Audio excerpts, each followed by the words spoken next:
I have always known that he was the one who did it. And that's one reason why I've been at every Moshe's trial hearing. Every time he's in court, I want my face there because I want him to see me, because I want him to know that I know.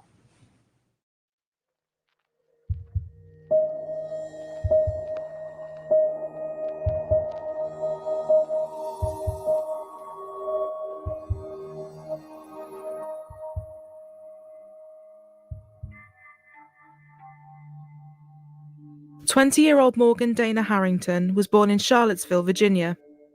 Bright and intelligent, loving art and music, she had dreams of becoming a teacher. She completed high school early, at the top of her class, and was given early admission into Virginia Tech to major in education. Morgan was described as a home bird, and although she was now at university, she made sure to see her family once a week and talk to her parents every day on the phone. On October 17, 2009, 20-year-old Morgan and 3 of her friends drove to the John Paul Jones Arena at the University of Virginia to watch one of her favourite bands in concert, Metallica.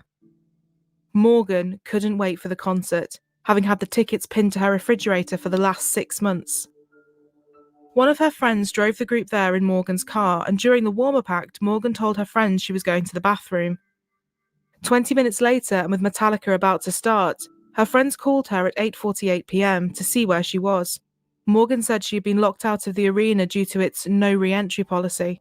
It remains unknown how or why Morgan ended up outside of the arena, but she told her friends that she would find her own way home and they didn't need to worry.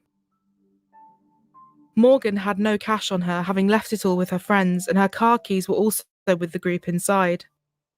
Just after 9 p.m, she was spotted in the University Hall West parking lot, and then again in the Lanigan track parking lot. Several of the witnesses saw her at around 9:30 p.m, walking on Copley Street Bridge with her thumb sticking out, seemingly trying to seek a lift. People that saw her noted she seemed disorientated and freezing cold, with an abrasion on her chin. After this, there were no other reported sightings of her. The following day, Morgan was supposed to be having her weekly visit with her parents, Dan and Jill. Dan was going to be helping her revise for an upcoming maths exam, but Morgan didn't show up and wasn't responding to messages or calls. Dan and Jill contacted the friends that Morgan had been with the night before. To their horror and anguish, they discovered they had been separated, and none of them knew where she was. Earlier that morning at around 7 a.m, a big discovery had been made by a lacrosse player. Morgan's purse was found. It contained her student ID, driver's license, debit card, and hip flask. The area the purse was found in was typically used by taxi drivers waiting to pick up fares during large events. Soon after this, her cell phone, with the battery removed, was also discovered a short walk away. Morgan's friends from the concert started receiving some backlash for what had happened that night, but Morgan's parents spoke out. Dan said, "They are not to blame. Everyone wants to make them out to be the bad guy, but they are not the bad guy. I wish they had, but I don't know that it would have changed anything. She's not a 7-year-old. They wouldn't have put out an Amber Alert." Morgan's mother Jill added, "This is not about let's find who's to blame. Let's find her." Searches were conducted by over 1,600 people, and the community was desperate to help find Morgan. 3 weeks after Morgan was last seen on the bridge, a student was returning from class when he found a bloodied t-shirt. It had been discarded in some bushes at the front of his apartment. The apartment was a short walk away from the arena, and the student, knowing that Morgan was missing, reported this finding to the police. Jill and Dan Harrington are sleepless as they search for their daughter, Morgan. Before she left here, she said, "Dad, you're going to be home tomorrow afternoon because when I get back, I need some help preparing for a math exam." I have had many goodbyes. I don't take goodbyes lightly. I always walk her to the car, and she gets in the car, and as she's pulling out, she's always flashing those fingers at me, 2, 4, 1. In fact, that was the last thing she said to me. It was the last thing she said to me when she left, because that's just our little, your little code. I love you too much forever and once more than forever. The fears of everyone were realised on January 26, 2010. A farmer was passing through his 700 acres of land when he saw some remains that he assumed were those of an animal. As he drew closer, he realised what it was. There was a human skull on the ground. There were no clothes, shoes, or jewellery near the remains, and the farmer stated he felt in his gut that those were the bones of the missing 20-year-old. He said, "I looked down and saw what looked like a human skull, and my first thought was that it was Morgan Harrington." The farm was around 10 miles away from the arena and was over a mile away from a main road with no public access point. The farmer's gut instinct was tragically proven right when it was officially confirmed that after 3 months of searching, they had found the remains of Morgan Harrington. Morgan's father, Dan, would find out about the discovery via a reporter that had phoned him asking for a statement. Due to decomposition, an exact time and cause of death were unable to be determined. The autopsy listed her cause of death as homicidal violence of undetermined origin. Her bones were shattered, and her parents said they believed she had suffered immensely in her last moments. She endured a fracture on her upper left arm, 2 rib fractures, and a skull fracture. Morgan's mother Jill also confirmed that her daughter had been raped. A few months later, the shirt that was found outside of the apartment block was confirmed to be the shirt that Morgan had been wearing on the night she had last been seen. It wasn't long before the police announced they had made a big break in the case. DNA evidence had been recovered from her shirt, and it matched a cold case from 2005. 5 years before Morgan was murdered, a lady identified only as RG had reported to police that she had been horrifically beaten and sexually assaulted. RG was 26 at the time and living in Fairfax. On September 24, 2005, she was walking back from a local grocery store at around 8:30 p.m. When she reached the stairs of her home, someone grabbed her from behind and carried her to a patch of grass at the end of her neighbourhood. Her head was then slammed off the ground and she was punched in the face. The attacker then started to choke and sexually assault her. She cried out for help, but her attacker told her that he would kill her if she screamed again. He said she needed to let him do what he wanted, and then he would let her go. At some point, she lost consciousness, and when she regained it, she saw a car's headlights. The attacker ran away, leaving RG on the ground. The man that got out of the car ran to help RG and then attempted to find the attacker, but to no avail. After the assault, she completed a rape test kit. RG also had DNA under her fingernails, but this did not match anyone in their database. Terrified and fearing for her life, RG returned to her home country of India, and sadly, the case went cold. RG said of the attack, "You're thinking this is a bad dream, and this is not happening to you.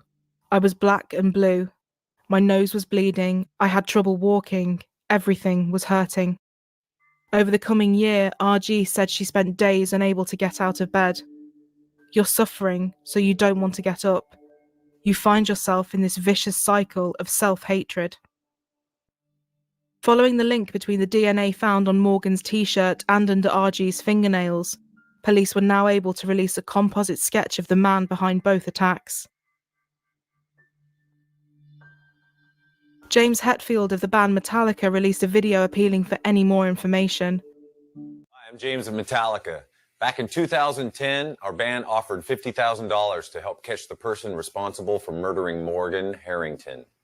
Since that time, authorities uncovered new evidence linking her killer to a similar assault on a woman in Virginia. If you've seen the person in this sketch or have any information about this case or any others, please contact your local police or submit your information online. Up to $150,000 was offered as a reward, with the band Metallica putting in $50,000 themselves. But it would be a further 5 years until the 2005 and 2009 cases of RG and Morgan Harrington were finally solved, and tragically, another life would be taken. 18-year-old Hannah Elizabeth Graham was a British-American second-year college student studying at the University of Virginia. Born in Reading, England in 1996, she moved with her family to Virginia at the age of 5. She was a talented athlete and high-achieving student. On the night of September 12, 2014, Hannah attended 2 parties. She and some friends headed off at around 11 p.m. to go to the first party of the night. After bumping into another friend at this party, Hannah and this friend left together to head to another gathering. However, Hannah was not at this party long before she told people she wanted to leave, saying she felt unwell. According to some sources, Hannah was very intoxicated by this point. A friend offered her a lift home, but she declined and headed off herself on foot. At around 1:20 a.m, Hannah sent a text message to a friend saying she was lost and trying to find her way to another party. But after this, no one heard from her. The next day was Saturday and Hannah was set to meet up with some friends, but she never turned up. The following day, and with still no word from her, concern amongst her friends began to mount. They contacted Hannah's parents, who reported her missing just after 4 p.m. Links to Morgan's case were immediately made, and concern within the community began to grow. CBS 6 News at noon, I'm Cheryl Miller. And we begin with breaking news this hour from Charlottesville. Police there are heading up the search for a missing University of Virginia student. Hannah Elizabeth Graham, seen here, was last heard from on Saturday when she texted friends around 1 o'clock in the morning. She is 18 years old, 5 feet 11 inches tall, with a slim build, blue eyes, light brown hair, and freckles. Anyone with information on the whereabouts of Hannah Graham is asked to call Crime Stoppers at 434-977-4000. Fortunately for the police, there was a lot of CCTV, and they quickly managed to piece together Hannah's last steps during the early morning hours. At 12:45 a.m, she was seen walking alone past a pub called McGrady's.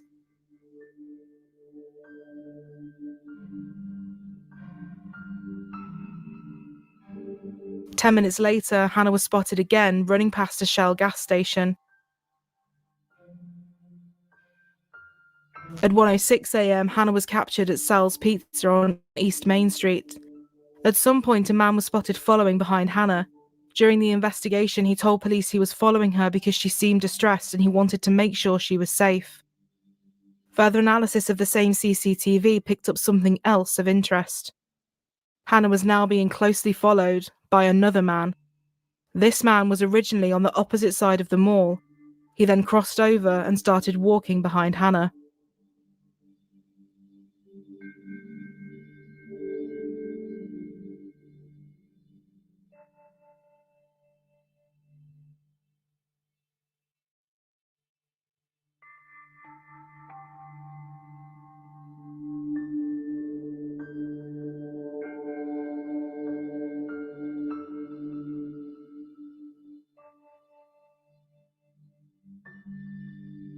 A witness said this man, who in their words did not look friendly, put his arm around Hannah. He then took her to the bar Tempo and bought her a drink. Later, the same man was seen standing by an orange car with Hannah, and she could be overheard saying, "I am not getting into that car with you." And then at 1:20 a.m, she sent the text to a friend saying she was lost. The man spotted in the surveillance footage was officially declared a person of interest on September 20th. Morgan Harrington's mother, Jill, knew the pain the Graham family were going through all too well and offered her support. For Hannah, bringing back painful memories for Morgan Harrington's family. The 20-year-old college student was abducted and murdered in Charlottesville in October 2009. Joining us now, Morgan's mother, Jill Harrington, founder of Help Save the Next Girl. Jill, good morning. Good morning. You know, you lived this nightmare yourself, and you've been living it for so long. You had to be heartbroken to hear that here we go again, it looks like. Yeah, there's so many young women from our part of the country, our part of Virginia, missing and or murdered just since Morgan was killed. And it is gut-wrenching to think that another family is going through that anguish. We just are sick about it. It's unfathomable. Dan and I keep looking at each other and thinking, how did we get through it? And then we realize we're not through it. You never get through it. It never goes away. And I hate to think that Hannah's family has that path ahead of them for the rest of their lives. We really are hoping the community can band together, give more information, and we can have a good resolution for the Graham family. We're praying for that. The man in the CCTV turned out to be a 32-year-old nursing assistant and occasional taxi driver, Jesse Matthew Jr. The same night Hannah went missing, Jesse had been seen lurking in different bars, approaching various women and behaving inappropriately. Police conducted a search of Jesse's home and took several items to be examined. On September 21st, Jesse visited a Charlottesville police station and spoke briefly with officers before asking for a lawyer. When he was released, he drove away from the police station at such a high speed that it prompted officers to charge him with reckless driving and obtain a warrant for his arrest. Hundreds of volunteers were helping Hannah's family and the police search for her. Charlottesville Police Chief Timothy Lango said he believed that Hannah was either in Charlottesville or in one of the 9 surrounding counties. He asked property owners to search for her on their land. On September 22nd, Jesse Matthews' apartment was searched again. Several items and some clothing were taken away for examination. A day later, police had gathered enough evidence to charge Jesse Matthew Jr. with abduction with intent to defile, a charge in Virginia that means kidnapping with the motive of sexual assault. But by this point, Jesse had withdrawn all the money from his bank account and fled. He was found a few days later camping out on a Texas beach 1,300 miles away and was arrested that afternoon. Are you Jesse Matthew Jr.? Yeah. Mr. Matthew, my name is Judge Henry. You have 2 charges this morning. You have got a fugitive from justice warrant out of Virginia for abduction of a person with intent to defile. You have got a Galveston County charge of false information to a peace officer. Your bond is denied on the fugitive from justice warrant. Okay, you're not entitled to a court-appointed attorney on the fugitive from justice warrant except to fight extradition. And sir, I got a question for you. Okay. Like, they took all my clothes and they got me sleeping on a hard thing. I don't feel like I should be able to have some kind of clothes. You appear to me to be dressed in a jumpsuit. Well, once I get back, they're going to take my jumpsuit off and tell me I have to take my jumpsuit off. And Medical has to clear you out of medical. That's a requirement of medical. So once medical sees you and clears you and they move you to another cell, then they'll give you the jumpsuit back. is this for Virginia? Yes. So what is the Virginia one again? The Virginia warrant is a fugitive from justice warrant. The underlying charge is abduction of a person with intent to defile. Right there. Now it's going to have you sign 2 times saying that you're not requesting a court-appointed attorney this morning. What? I'm sorry.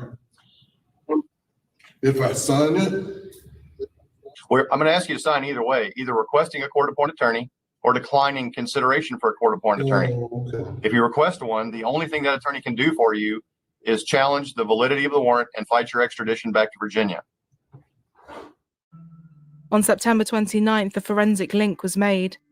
Evidence taken from the investigation into Morgan Harrington had been linked to Jesse Matthew. The results from the items taken from Jesse's apartment also revealed Hannah's DNA on a pair of his shorts.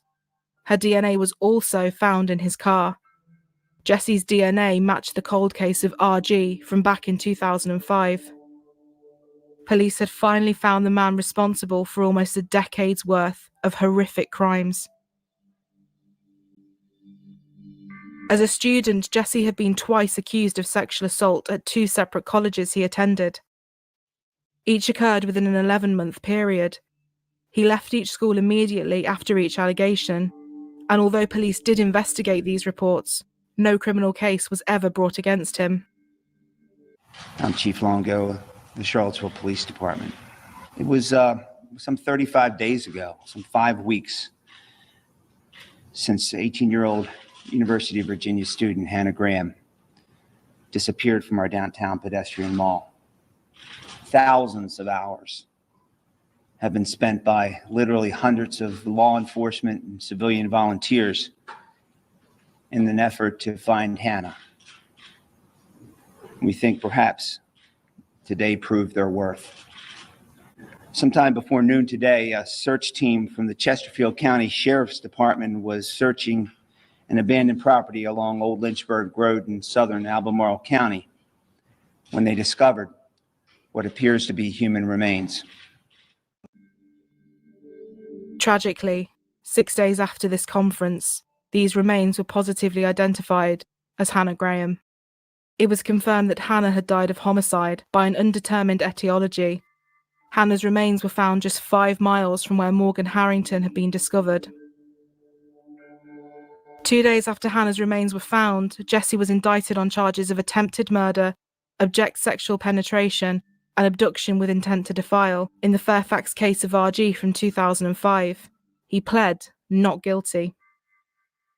Shortly before the trial in RG's case began, Jesse was also indicted on a first-degree murder charge in Hannah Graham's case. The charge was then increased to a capital murder charge, meaning the death penalty was potentially now on the table. On June 10, 2015, Jesse entered the Alford plea in regards to the 2005 case of RG and was subsequently convicted of all charges. An Alford plea means that the defendant still denies any guilt, but they acknowledge that the evidence presented may be strong enough to convict them. 3 months later, Jesse was also formally charged with first-degree murder and abduction with intent to defile in the case of Morgan Harrington. Police believe that the night Morgan was abducted, Jesse may have lured her into his taxi as she was looking for a lift home. During one of the pre-trial hearings, Morgan's mother, Jill Harrington, walked over to Jesse's mother and held her hand. She said, "It was the right thing to do. I hold no animosity towards his family. They did nothing wrong." In October 2015, at the end of the trial in RG's case, Jesse was sentenced to 3 life terms. This afternoon, prosecutors say that Jesse Matthew Jr. will plead guilty to the murders of Graham and Harrington to avoid the death penalty. Prosecutors said they plan to seek the death penalty if Matthew was convicted in the Graham's case. The trials of Jesse in the cases of Morgan and Hannah would never take place. In March 2016, Jesse struck a plea deal. He pled guilty to 2 counts of first-degree murder and 2 counts of abduction with the intent to defile in both cases. This meant he avoided the death penalty, but received 4 life sentences without the chance of parole. Both families said they supported the deal and were grateful they wouldn't have to endure a painful trial. Jesse Matthew Jr. received 7 life sentences in total. It is thought that there are many other victims linked to Jesse Matthew Jr. and that his crime spree was never fully determined and will likely never be known. In May 2019, it was reported that Jesse had been diagnosed with stage 4 colon cancer. He transferred prisons to begin treatment, and both the Harrington and Graham families were notified of the transfer.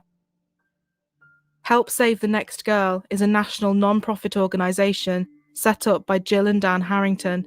It is committed to being a presence on campuses, in clubs, and in violence prevention forums across the country. It develops relationships with the media and law enforcement to help spread awareness and information about cases. They also provide outreach support to victims' families. John Graham, Hannah's father, said, "Hannah's enduring gift to all of us is that she enabled this wicked man to be apprehended and convicted. She did change the world, but at a terrible price."